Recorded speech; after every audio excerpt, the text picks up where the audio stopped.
Hi there and welcome. I'm Amy Hillman, and I'm really thrilled to moderate this webinar tonight. I'm not very used to an evening webinar. This is, I guess, what would have been a networking event in the before times.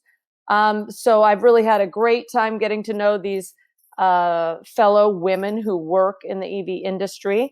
And like I said, I'm excited to moderate this webinar sponsored by Forth. I've had the honor of serving on the Forth board for 9 years, I think, in January, quite some time, working to advance vehicle electrification, efficiencies in the transportation system. And in the beginning of EVs, when I started in 2011, there was only a few women, a smattering, if you will, working in the EV space. And I thought it was a very exciting field. It was more fun than where I'd come from. And I remember I was a teaching assistant at my business school, and I presented and tried to get women to join the space. And it was not successful then. But now, as you'll see, we have great women with us here and great women in the space. So I'm going to take the time to introduce our panelists. First, we have Dr. Shelly Francis, a former medical school faculty member, which I'm really thrilled to learn. She was a public health executive. Is that true still, Shelly? It is. It is. Excellent. And entrepreneur and transportation disruptor. Now, Dr. Francis, if you don't already know, she's the co-founder and managing partner of EV Noir. EV Noir's work focuses on two pillars: EV mobility best practices and equity best practices, a nice combo. And I'm going to let you get to know her more, because I'm going to try and keep the bio read short and the get to know you long. The next panelist I have the pleasure of introducing is Sabrina. Sabrina works at Forth. She works on the pilot programs team and promotes transportation electrification efforts in cities nationwide. She's working on the Bloomberg American Cities Climate Challenge with a focus on developing equity-centered community engagement plans. She co-authored the Equity in Practice, Developing a City Transportation Electrification Roadmap report, which sounds exciting. And I know, and I'm really interested in that, she's working in St. Louis on a program called Silvers, which is electrification rides for seniors. I'm going to let you get to know her more too, because I could keep reading, but I'm going to go ahead and not. Erica, who is joining us, is an EV subject matter expert in the Ross Center for Sustainable Cities. She leads the e-mobility team's research efforts and works with cities across the globe to identify the best methods to electrify transportation, including infrastructure deployment opportunities and vehicle grid integration methods for public transit and other municipal fleets. She also started and writes the blog EV Love. I think it's electricvehiclelove.com. Yes. Great. Thank you all for being here. And I'm going to click back and forth. One of the most important things that us as women got together and talking about this panel is we want to know what you want to hear. So don't be shy on the chat. Just chat it in. What do you want to know? I have some questions, but I'm happy to go all over to get you some really interesting content tonight. But what we did find very interesting about each other is, how did you get into the EV industry? Because how do you get into this space when there's no clear path? I'm going to go ahead and start with Dr. Shelly. How'd you get in the EV industry? So that's a great question. So my path was very different, I guess you could say. So I've always been a car person. Growing up as a kid, my dad and I used to go to the annual auto show that was held every January, February. And so just fast forwarding to having that love of vehicles and cars, to working as a medical school professor in environmental public health and health disparities, you can't talk about transportation without talking about automobiles and the impact that they have on all communities, particularly frontline communities. So really that love of automobiles, love of research and technology got merged into where I am today in terms of working in the EV space. Thank you. And what about you, Sabrina? Hello.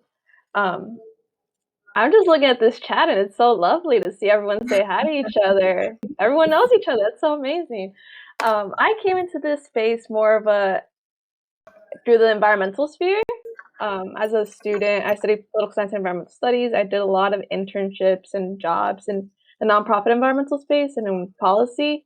And then I literally came here because I'm interested in zero emissions, and I think it's the future. And it's also now, instead of the future. It's right now. So that's very important for me. And recently, I've come to terms with seeing my journey come full circle as like the daughter of an immigrant that is also a car mechanic. And so I didn't expect to end up in this field, but here I am. I'm very thankful for that. That's great. Yeah, Sabrina and I found out both of our dads are mechanics, and we both had undergrads in environmental science and policy. So we had a more similar path. What about you, Erica? So I think it's a confluence of so many different forces in my life that have led to this moment of me specializing in electric vehicles. I accidentally got into the energy space. I think a lot of people I talk to say the same thing. And I fell in love with the clean energy industry. And I've been working in alternative transportation fuels for a long time. And it was in 2017 when I was in Alaska on this just random trip across Prince Edward Sound. And that's where the Exxon Valdez oil spill occurred. And 30 years later, there was still remnants of oil on the shores and populations of animals that had never really rebounded. And in my mind at that moment, I was like, this is not right. Why are we still using fossil fuels for almost 100% of our transportation needs? And I'd seen so much progress over the previous decade in renewable energy. And I thought, this is what I should be doing, is helping to facilitate a transition away from fossil in our transportation sector. So at that point forward, all I could think about was EVs and how I could do more work in EVs. And here I am. So that's great. Yeah, we really enjoyed learning that about each other. And I actually really recommend, I know when we get back together, but when you're talking to folks in meetings, ask them how they got in this space. Because one thing, Erica, was it you that said right before we started, I really want to know how we can encourage more women to get into the space. And if we don't know how we got there, and if they're all kind of random, like I found this, I found that, we won't really get as much critical mass as we'd like. And I love seeing the shout outs from all the women, including some of the ones that were the early days, like Ashley Horvath. Thank you. You were in the smattering for sure. One thing we talked about when we met prior to the webinar that we found particularly interesting is, what is the role of women in advancing transportation electrification? Why is it so important? And not just how we are in relationship to men. So like thinking about that, and maybe Erica, I'll start with you on this. What do you think the role is of women, the special role in advancing transportation electrification?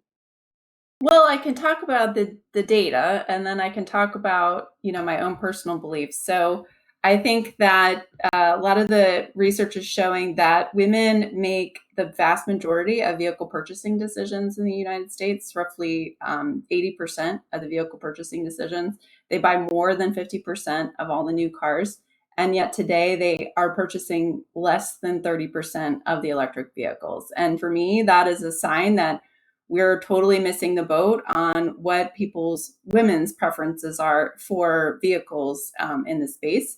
And having more female perspectives in a heavily male-dominated industry is really critical. So we know that less than 25% of the automotive industry is comprised of women. And that trend looks unlikely to change based on a survey that Deloitte did in 2020 called Women at the Wheel. It's the name of the research report. They did a survey of women who'd worked in this industry, and it was sad to see that half of the women said that they would choose a different industry if they could start their career over. It's that bad. It's a very hostile work environment for women, according to the research. It's unattractive. 65% said it was unattractive and hostile.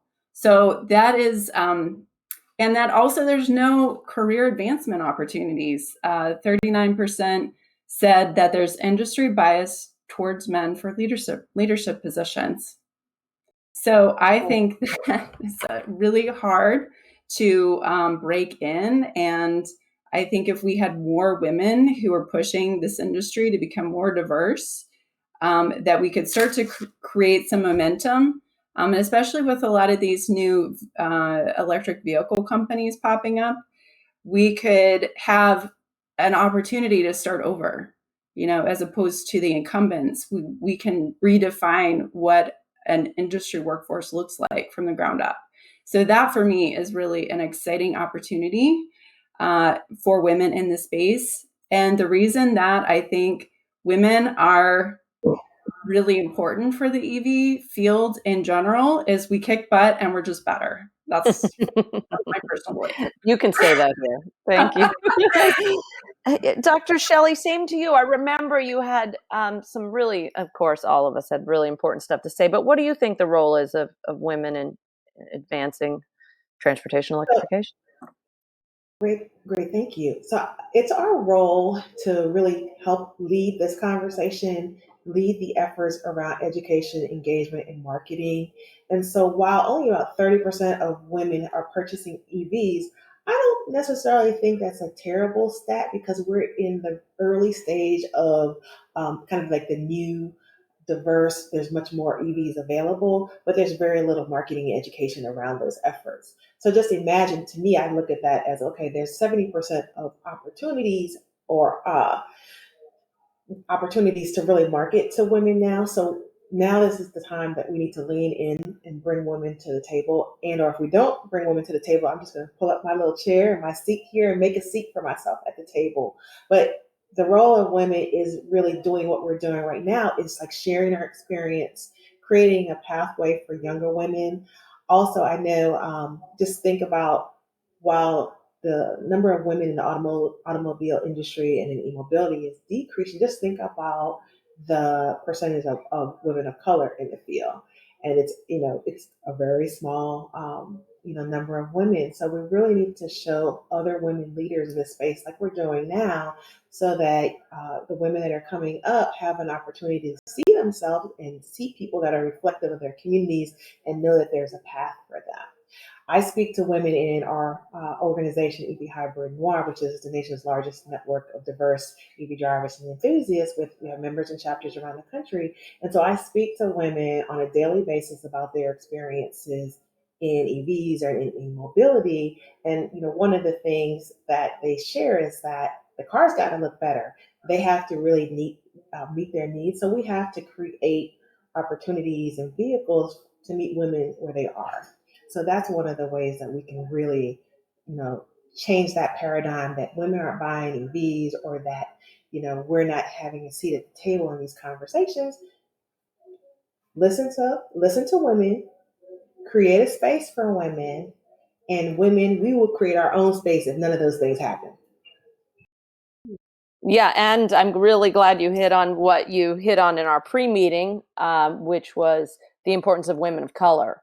And men of color, that it's not okay if the trajectory goes white men, white women, then stops. Like that's not gonna help the space at all to advance. So feel free if there's anything else you remember to say about that. Sabrina, I know that when we talked about it, we definitely relied on you to provide the voice of the young women. Thank you. And so what do you feel is the role of women in advancing transportation electrification? I think a lot about right now, especially in my generation, is a pivotal time where we're seeing a lot of diversity in different aspects. In women, in being allies, in our queer, trans, everyone, like the definition of all our binaries are changing. And I think right now is very pivotal to bring everyone in and create this inclusive environment, especially when we're talking about clean tech, we're talking about sustainable, and all these new areas that are also developing a lot right now. Now is the time to make sure that we're making sure these spaces are inclusive and we're inviting people to the table. And especially, I think for me, I think a lot about a lot of the youth climate activism that is happening right now and the conversations that are happening, a lot of kids at a younger age are now starting to understand what it might be to have emissions, what an electric car looks like, what an electric school bus looks like. All these things are happening at such a younger age. So along with what Dr. Francis said, it's like creating a pipeline of inviting more women, of inviting more youth into this conversation, I think is very, very important for me. And I know a lot of colleagues would agree. It's just part of diversifying as well. Yeah, thank you all for that. I'm interested in that some of the chat, of course, I can't track it all real well, while I'm doing this. It is like, oh, we're making so much progress. So that said, good, we're making progress. It's true. At the first, my boss was at I was at maybe the third roadmap conference. It was my first one. And there was 3 women total. And my boss says, and 1 black guy. And it was him. And so it was, and there was, 100 or more people there. So we are making lots of progress. Now we get together when we do. We see that there's a lot more different kinds of people. But what about, one thing we talked about when we met is, is the playing field level? This is going to be kind of a hodgepodge question. Is the playing field level? How do we level it if not? And is credibility harder as a woman? I'm going to go with who wants to go first.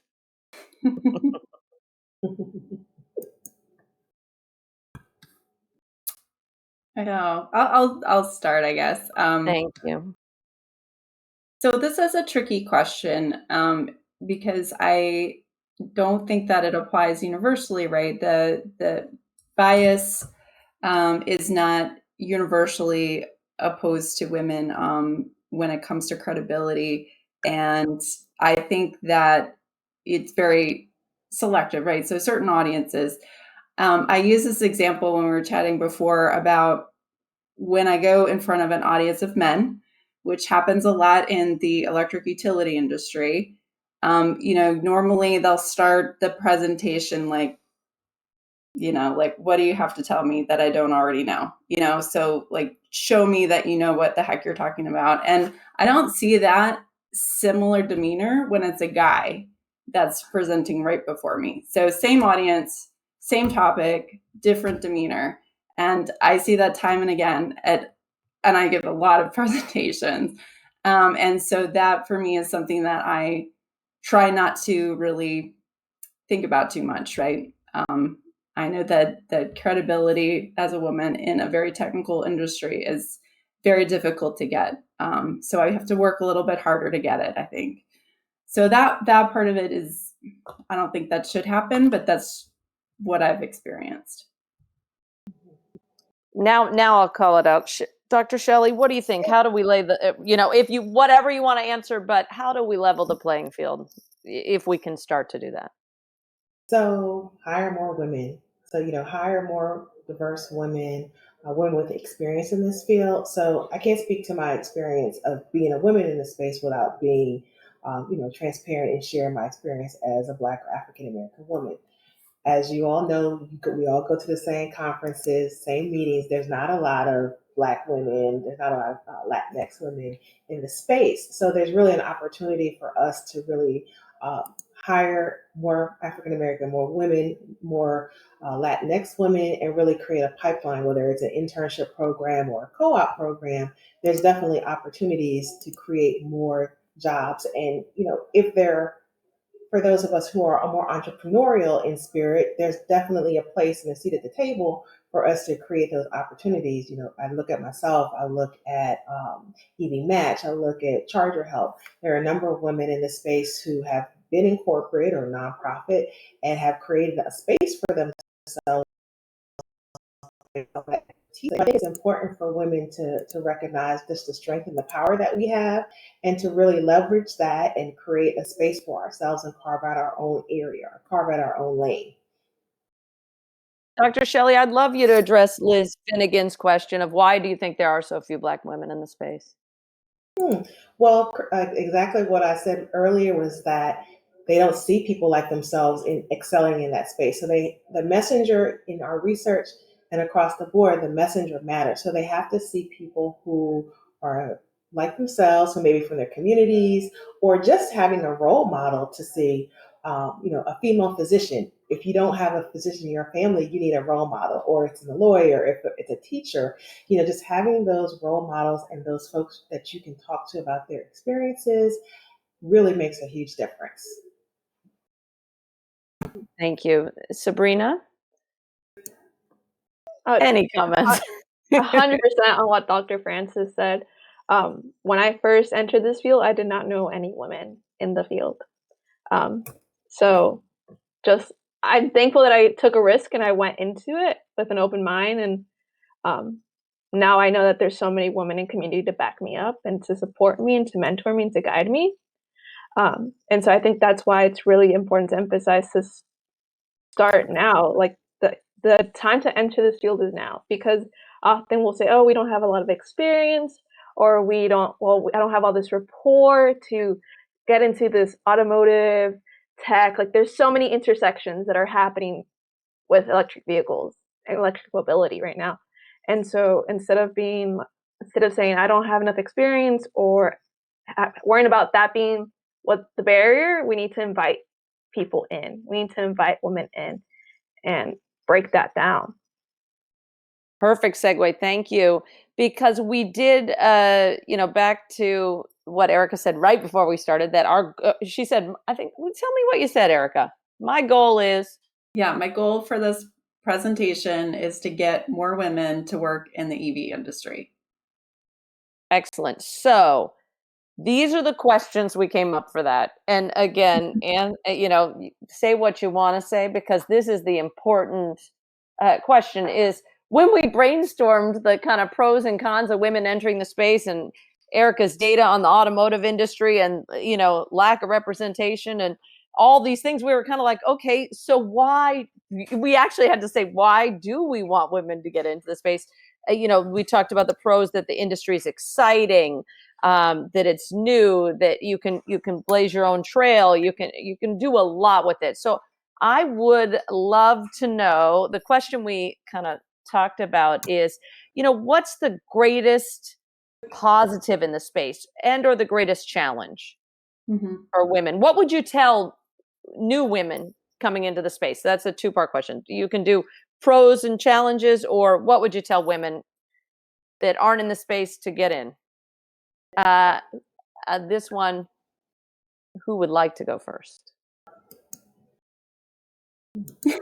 I am looking at Dr. Shelley in case you can't tell. Okay. So what I would say is I'll start off by saying, our organizations have been very intentional in creating a space that is essentially like a pipeline for women, for diverse communities. So whether it's women, whether it's racial and ethnic diversity, or the LGBT community, or rural, populations, having that diversity as part of our team and having that relationship is really critical to us. And we know that we need those perspectives to really move this conversation forward and open electrification and EVs to all communities. So, I talk to women like Chelsea Sexton and, Zan and others who are pioneers in the field and who were really there when, the landscape looked very different. And so, having women like that to look up to and to serve as mentors, I talked to Dr. Bullard and Dr. Wright. And while he may not be a woman, he has a perspective that's important to share in this conversation. And so, I also look to the young women that work for me now, like, Gabriella, both Gabriellas, Korshanda. And so we're really trying to create a space where they can grow as professionals in this space. And so, I think that there's definitely the pros of this space is that it's different every day. So there's new opportunities, there's new experiences. And even at times when we seem like we were in the valley, we know that there's going to be a peak coming. And so right now, I feel like we're climbing up this peak because there's so many opportunities in play right now with the new administration and prioritizing, frontline community, clean transportation.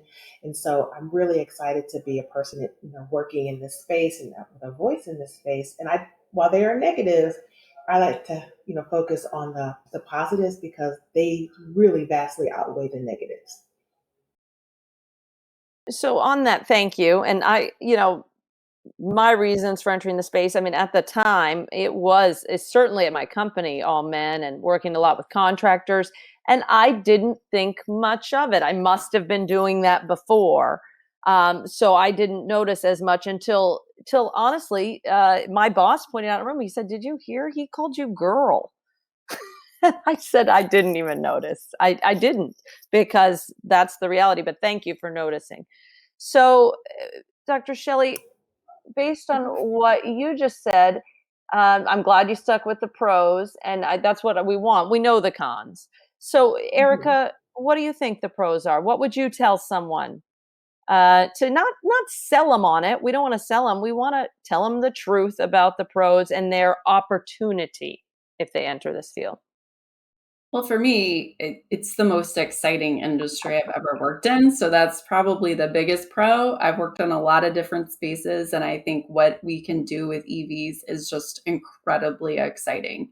Not only do you get to decarbonize transportation, but there's all these co-benefits that we could really tackle if we deploy these electric vehicles appropriately and think about things like vehicle to grid and how can we increase the amount of renewable energy content and take advantage of the batteries that are located in these cars, and how do we do all these things to create extra value streams that help encourage more people to buy EVs? And so there's just a lot of really exciting opportunities, I think, in this space for women who like to solve problems. I think this is the biggest problem they could possibly tackle, is an EV transition in a sustainable way.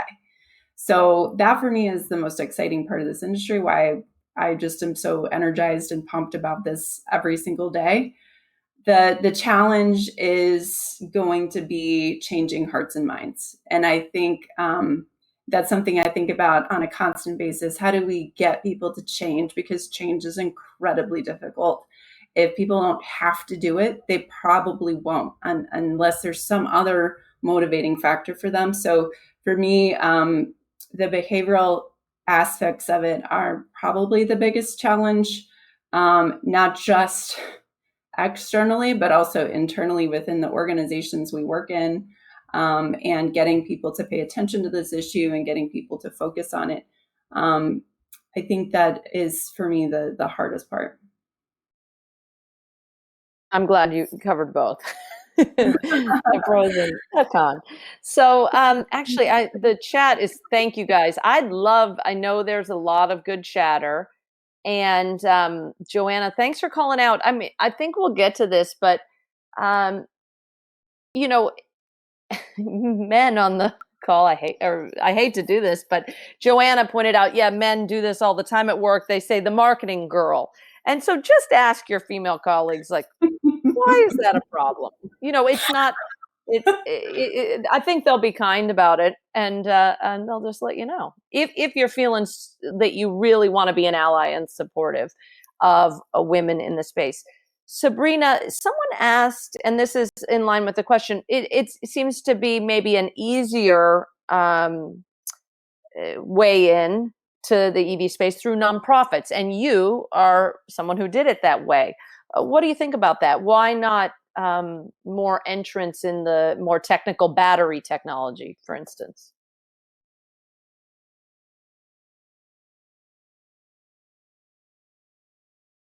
Sorry, is Sabrina. that for me? Sabrina, sorry. Sabrina. Okay. Sorry, There I might have froze been for a second.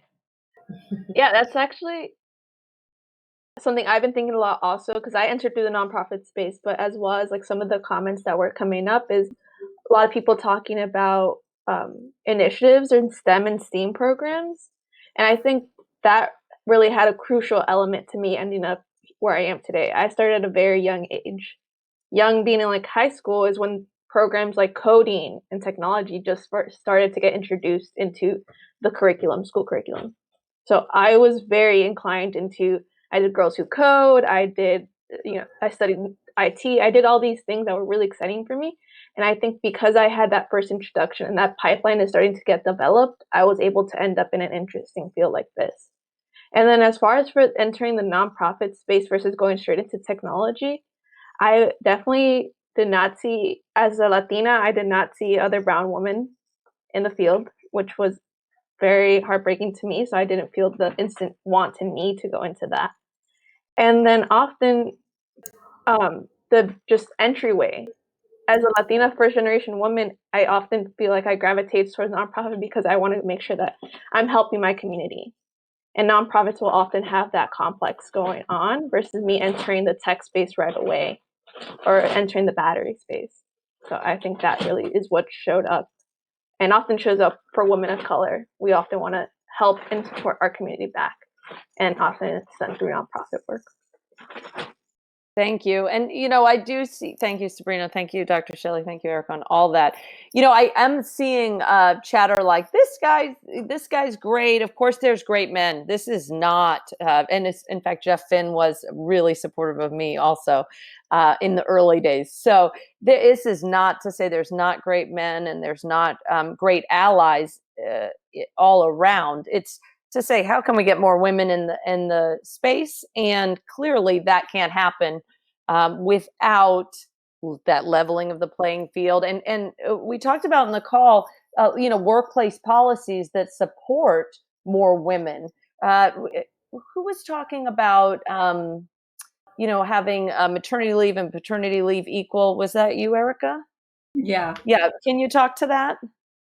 Yeah, absolutely. So I think, a lot of research that I've looked into addresses the fact that when you're hiring, and you're, especially, a younger woman, and you're making a choice between a younger woman and a guy, and, maybe subconsciously, not intentionally, but thinking about, like, is this person going to be around when I need them, and they're going to take maternity leave?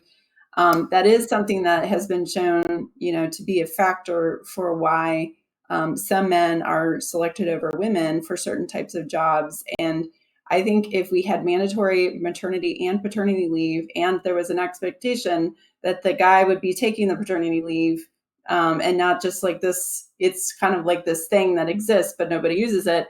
I think that could eliminate any of that sort of subconscious bias in our employment decisions. And there's a lot of other things that you can do to help support women and encourage more fair benefits and practices that are going to be helpful to recruiting and retaining women in the industry. And I think we should all take a close look at the research and use that, especially there's so many new startup companies, and the EV space is in a hiring frenzy. And I think, in some ways they're recruiting and trying to attract talent from other industries like Silicon Valley kind of industries. And I think, if we can start to see some more of those kinds of perks and employment schemes, that I think it would be very helpful to getting and attracting and retaining women. I'd love to know, actually, Dr. Shelley and Sabrina, you're both in a unique position where you have organizations, where you have policies. Shelley, you have them, and Sabrina, you experience them. What, whoever wants to go first, what are the policies that you think help everyone to work there? Yeah. Maybe Sabrina first, or Shelley, Dr. Shelley. Okay. I thought we were just going to jump in. So one of the policies is, I'll state some research findings first. So research shows that when 40% of women who have children, they don't come back to work. And so of those who actually come back, only 40% of those women are working full time. And so having conversations with other women who have families and who have worked in this space and other spaces, one of the things that we say that we need is having a flexible, work schedule. And I think that across the board, men and women want flexibility in their work schedule. We need to have work-life balance. And so particularly right now during COVID, there's never been an instance before that we really needed flexibility and grace. This is definitely the time. And so in our organizations, we provide that flexible workspace, because we want women to come back to the workplace after they have families, and we know that we need to have that balance. So that's one of the things that we do. Another thing that we're getting ready to kick off very soon is some programming that's going to be women centric, so that we can really show that there are other women in the field, and show women at all different levels, whether it's the C-suite or a more junior person. We're going to show the experience of women working in the e-mobility space, and show that this is a good place for them to work, and there is a role and place in the space for them in this field. And Sabrina, thank you, Dr. Shelly.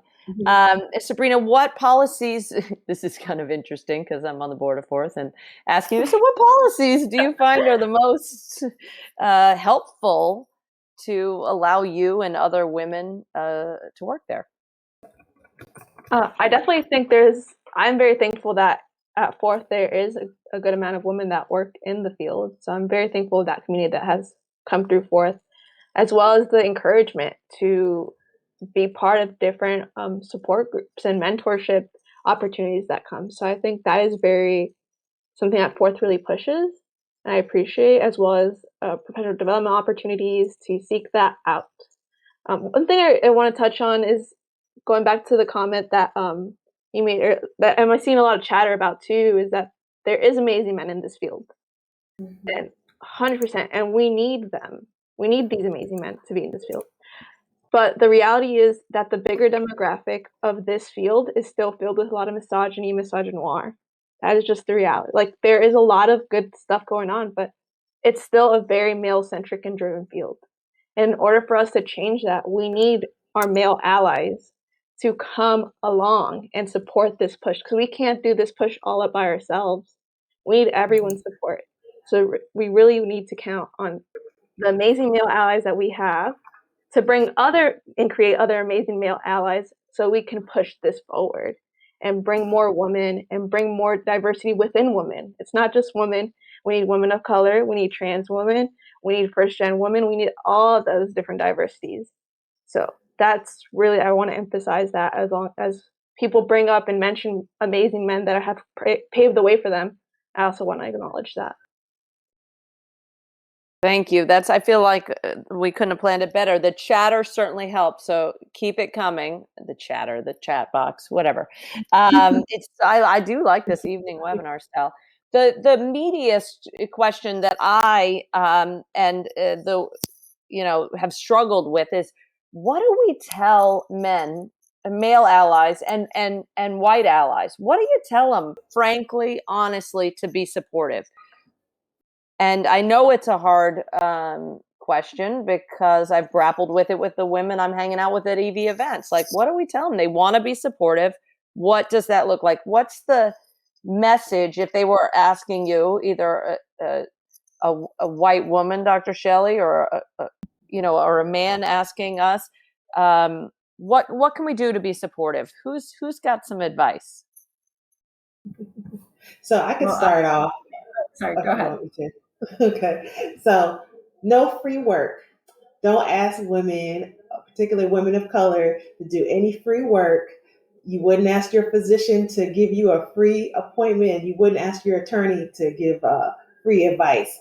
And you can't imagine how many times that has come up in the conversation. So I see people laughing and giving a thumbs up and clapping. But that is something that is very prevalent. So please respect our time, and our billable hours are important. And so obviously there's times when we're sharing, we're being collegial with information and experiences. But I think that's definitely something that people need to be more aware and conscious of that particularly. Other ways that you can become allies is that sometimes everything is not for you. So when there are thought leaders in this space and they're leading the conversations, sometimes you have to sit down and just let them speak, and let them rise to the top for a change. And there'll be plenty of other opportunities for you to engage and to share your experiences and opportunities. Excellent. So no free work. Boy, that is the truth. I am like remembering doing so much free work in the beginning. Other, Erica, I think you were going to jump in there. Other advice. Yeah. So Pretend it's solicited. They're asking. yeah, mansplaining has got to end. I'm so sick of it. Please stop. That's number one. Number two, mentorship is really critical. And I think that, in the era of Me Too, an unfortunate downside, according to the research, is that men are more fearful of working one-on-one with women and going on trips with women. According to leanin.org survey, 60% of male managers in 2019 were uncomfortable with mentoring versus 49% in 2018. And that is a big problem for women who are in this industry and growing in this industry, with a lot of men who are in senior positions to help coach them and get them and guide them through a very complex industry. I think that's if you're a man and you're in a position to support a woman in her early or maybe in her mid-career, please do so. Don't be afraid of what could happen, because we need you to continue to support us. That is a true phenomenon that has seemed to happen, is that the male mentors have taken a step back and have been a little trepidatious, if you will. So that is, and I do think, like we're seeing in the chat, they want to be invited. They want to help most, of course. Sabrina, what would you tell allies? How can they be supportive? The first thing that comes to mind is seeing ways that you show up that might be opportunities for others that haven't historically been that voice. So I think a lot about, often when I go to webinars or I see presentations and conferences, it's always the same three major, often male, talking heads. It's always the same people, which I respect because they're knowledgeable in their field, but it's also at some point you have to step back and ask, okay, I've had plenty of speaking opportunities. Why don't I introduce you to this person, this woman who is doing amazing. She is leading in her field right now, and invite her instead to talk. Or it's, hey, I have this conference, or I'm going to this conference. Let me bring you along. Or why don't I give you my ticket instead? I've gone to this conference for 5 years in a row. Maybe I don't need to go. And so it's passing those opportunities down. I think that is very important. I think small things like making sure that if you're hosting a conference panel, you don't have an all-male panel. Things of that, like small things like that. Physically seeing women in a space for you is so empowering. And I think doing those small things are going to start modeling behavior in the office, in the workspace, and changing that culture. Indeed. Wow. So much good. One thing I'll say, it's funny because Joe from Force said, you're a moderator, but you can be a panelist too. So say your experience. One thing I'll say is that I would appreciate, and I like to do this, hopefully as an ally, is asking, how can I support you? Sometimes I find that men want to get together, in the at the Roadmap conference. Tonya and Ashley and Angela have done a great job at planning events so that women can be together. And the men want to come, the supportive men want to come. And that's great. But instead, that energy asking, it could be fine for them to come, but it could also be great if they asked, hey, how can I support you in being a woman in the space? Because that question first could lead to a really interesting outcome. Do you guys find that? Have any of you had that kind of conversation with men about how they can support women in the space? No. I'm sure I have. Dr. Shelly, you have? Yeah, I definitely have, particularly in the last year. In the last year. Good. Yes. So that's now, Erica, you gave me an idea. That's my goal for the call. I'm going to have the conversation a little bit more, right? We're seeing in the chat, we know there's tons of supportive men, and I'm sure they'll start asking. And if they don't, I'll just say, hey, just so you know, in case you want to ask, I got some great wisdom from a webinar I was involved with. let's see. I'm really excited. Those are our main questions. But from you guys, Dr. Shelly, Erica, Sabrina, what out of the other possible questions we brainstormed should we be talking about? What are we missing here? I know Erica's got a lot of info on women in purchasing of EVs. I don't know if all that was covered, but what's something you want to make sure we get to? I think so. We all have something. We all have something to say. Excellent. All right. Erica, Dr. Shelly, Sabrina, boom.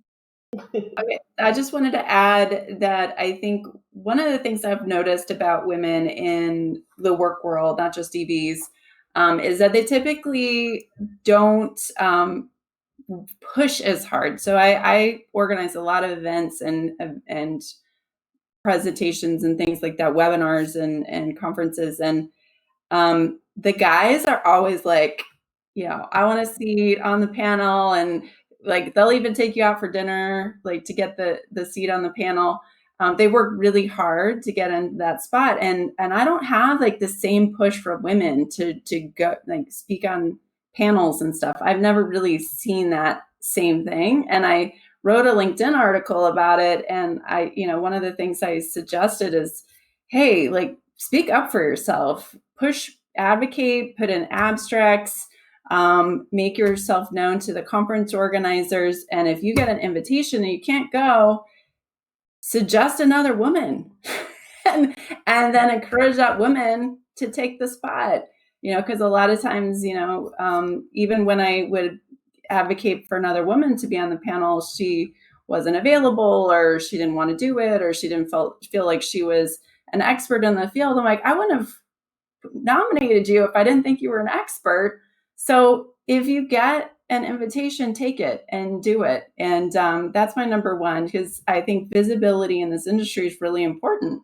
And the more visible you are, the more influential you are, the more ideas get circulated, the more people will see a woman leader. And so we need more women who will advocate for themselves. And so that's just my 2 cents on that. That's so good. That reminds me of 2 things I'm going to say real quickly and then get to Dr. Shelly and Sabrina, is that my picture and bio wasn't up on the webinar because I didn't let Joe know I could do it till late. And women pointed it out to me, and I was like, yeah, no big deal. I don't care. And I think about most men I know would be like, my stuff needs to be on there. And I don't think of myself as typically timid or stand back-ish, but I did that. And then the other thing is, I was talking to a woman, and she said to me in confidence recently, it might be a woman thing, but I don't want to bother him. And I thought, oh God, bother him, assume he wants to know. It was, not about being a man or a woman in the space. It was like information that was needed to be communicated. I said, he wants to know, assume. But those are, things that now I'm going to leave here more empowered to, like, no, it's fine to ask to get my stuff up there. It's fine to ask to be on a panel. Hey, I've got something to contribute. Dr. Shelly? Yeah, sure. No, so I was just thinking about listening to women and marketing, outreach, and education. And so, the reason why I said that is that in thinking about that, women are buying about 50% of the vehicle, or making 50% of the vehicle purchases. If we're not listening to women, then you are missing a opportunity, a vertical marketing opportunity. So if by listening to women, you're able to create better products that women are going to buy, and then women have other women in their spheres of influence, that are going to go out there and take the advice of a good friend, a close family member, or somebody who they trust and believe in. I can see that happening in our work. Particularly in Atlanta. So we were talking about how before we don't see a lot of women buying EVs. In Atlanta, it's a great case study for showing how African American and Black women are really driving the EV adoption rates in Atlanta, because they're buying a lot of electric vehicles. And that happens for a number of different reasons. But if we spent more time kind of leaning in and listening to women, I think you're going to begin to see that paradigm shift in terms of more women in the field and more women purchasing EVs and other clean transportation. Agreed. I'll say that I was in very early meetings, 2011, 2012, as the only woman. I was over 40, but I had a car, and the reason, I wanted a dog kid car. And all the men were talking about torque. Once you get in it, you're going to buy it. It drives so great. You just hit the gas and it just goes. And I was saying, I need a dog kid carpool car. That sounds great, the torque. I've driven EVs. I love that it just goes, but that's definitely not my main factor. So I agree, listen to women, and it's certainly come a long way, right? Right, Um, right. a And I really know long way. the research that we've done as an organization, so we've seen like women have said like, I would be interested in buying an EV, but the car is not appealing. It's not going to meet my needs. So I need something that I can fit a family of 5 or a family of 6 in. Or, I've got carpool and I'm carrying a bunch of different things in the back of the car, so I need more space. So I'm glad to see that now, we have newer vehicles and a wider variety of vehicles that can cater to the needs of all different populations. So definitely, I think there's a lot of positive things happening on the forefront of adoption and really broadening the tent and accelerating it to more communities. Thank you, Dr. Shelley. Sabrina, something you wanted to cover. I think you spoke up there too. One thing I was looking at that was brought in the chat is often men or people would say, oh, we invited women, but they couldn't come along or anything of that nature. They couldn't make it to the conference. Well, ask yourself, what was the barrier to get them to the conference? Did you compensate them? Did you offer to compensate them? Did you offer to cover their airfare? Did you give them the conference ticket? Things of that nature. And I often think back to like the first time that I really noticed how male driven this field was when I walked the floor of an auto show. And that was the first time I was like, whoa. Like it just was very in my face. And also just the misogyny that you face when you are working those shows and you want to help and you're trying to, and people don't trust you or believe you that you are here for it. So I really think we need to think about inviting women to EV, but also across the industry in different levels. We obviously need women in the C-suite a lot. We need that. But we also need women in the EV world that are going to do marketing. We also need women in the EV world that are going to do HR, that are going to do research, that are going to do technology research, engineers, that are going to lead workforce development. We need all that type. So I think that's also something I really want to emphasize that is important. It's just not at one certain level, and it's not just to show up for your conferences or just to talk at your webinars, but it's across the board. Thank you. I'd love to know before we go, and keep the questions coming. I'll grab something. We have a few more minutes left, but I know that Women of EVs, the chapters, and have been doing so much cool stuff. I saw a book, book club online. You can go check it out. The Sacramento, Denver, DC chapters I know are doing really interesting stuff to get together. What doesn't our audience know about that women are doing to support each other in this space already? What have you guys seen that's cool or valuable? Well, I'll just pipe up today. I was part of a group that Allison Wiley pulled together working on electric school buses with women. So it's a woman-focused effort to raise the profile of electric school buses, which I thought was fantastic. And her point was that, for a lot of women, they put their kids on these school buses and like they're very personally invested in the safety of their kids getting to school. And so this is like a momentum that's really a groundswell of concerned parents and convincing their school boards to make these investments and back to changing hearts and minds. That's not an easy task to change all of your buses to electric. So you got to have like a lot of momentum behind you at a grassroots level to actually make that shift. So I thought that was great. Thank you. Others, have you guys seen anything, Dr. Shelley, Sabrina?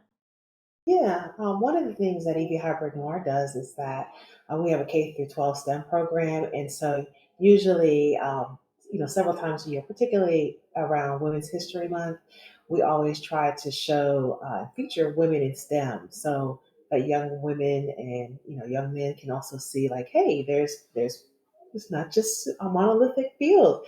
It's actually a diverse field, and showing different folks who are working in this space, and they might be designing automobiles, or they might be educators or C-suite people, but they are professionals in this space.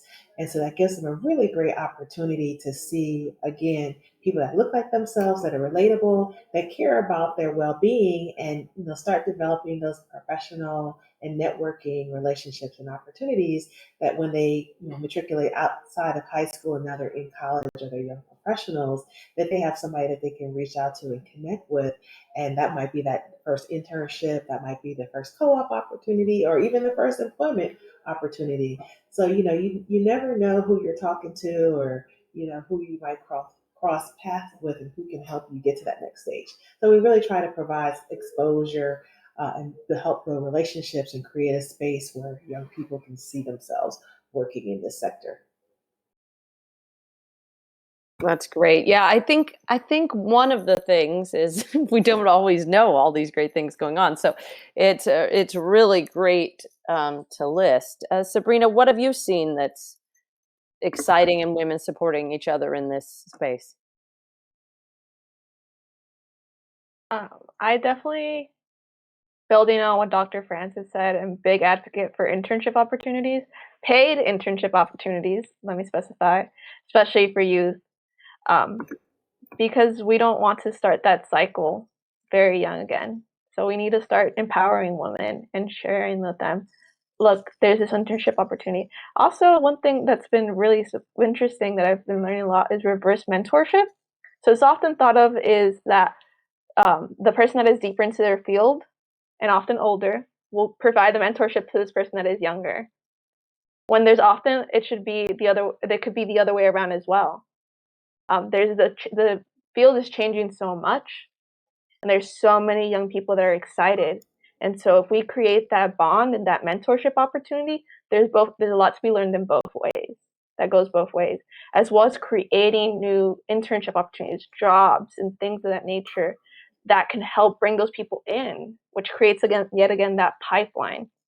So I really would love to see more of that reverse mentorship become more of, I want to say, the culture or the norm, as well as just always being, okay, well, you've been in your field for 30 years, I'm going to mentor you. And there needs to be a bond that is also, oh my God, you have been fighting or thinking a lot about climate change. You're going to be around for the next 50 years. What are your concerns? What are you thinking about? Oh, you really want to advocate for school buses? Okay, why are you concerned about school buses? Because you're the person that rides them every morning. So let me listen to you as youth and hear that and take that in. So I think that's very important. I like that. I'm going to look that up. I know I rely on new eyes, whether it's younger eyes or someone new in an organization. You come in and you can see the forest for the trees, so you can see the problems. I'm like, in the first 6 months, let's point out all the problems and fix them, because after that, you don't know. So I like that reverse mentorship. I'm going to go with parting thoughts, one sentence each, why women should get into the space. Erica. I thought you were going to talk about WEV. Certainly the Women of EVs chapter. I thought I just did. The chapters are killing it. You might have a chapter in your area. I saw a question about one in Austin. I don't know. I know Tonia's really doing a lot of work on chapters, but you can go to womenofevs.com and join. It may look like you have to apply, but that's just to make sure you work in EVs. It's not arduous at all. Please join us. And get people into the field. Now, is that what I was supposed to do, Erica? Yeah. Is that what I meant to do? Now I'm having my straight out of Portland beer is getting a little bit lower. Parting thoughts, why women should join the space. We have very little time to save our planet, and we need women to fix what men broke. Thank you, Dr. Shelly. So my parting thoughts would be, we're speeding down this road to electrification across all sectors, and so it's going to take all of us to work collectively and collaboratively to move this conversation forward. So we need more women, we need more diverse thinkers and experiences, we need diversity, equity, and inclusion wrapped up in a bow. And in order to have a much more collaborative and innovative future, that's what we need to make it work. Thank you, Dr. Shelly. Sabrina. My parting thought is for folks to sit back and evaluate who's in their circle and at their workspace, within their personal lives, within the industry they work at, and really sit down and think about who's at that table and who's not, and why aren't they at that table, and really evaluate that. And I'm not asking you to bring people in and tokenize them, that's something different, but to think about that and to actually sit with that, because that is when you notice that, you're gonna notice it all the time, and it's gonna switch. Thank you all so much. The figurative claps are going to go off. I really enjoyed this experience and getting to know you guys. Thank you to Forth for putting this on and asking us to do it. I think we had a lot of fun, but more importantly, our goal is to get more women in the space to help us all have more EVs and a cleaner earth. Thank you. Have a great night. I think that's it. Thank Bye-bye. you, everybody. Thanks, everybody. Take care and be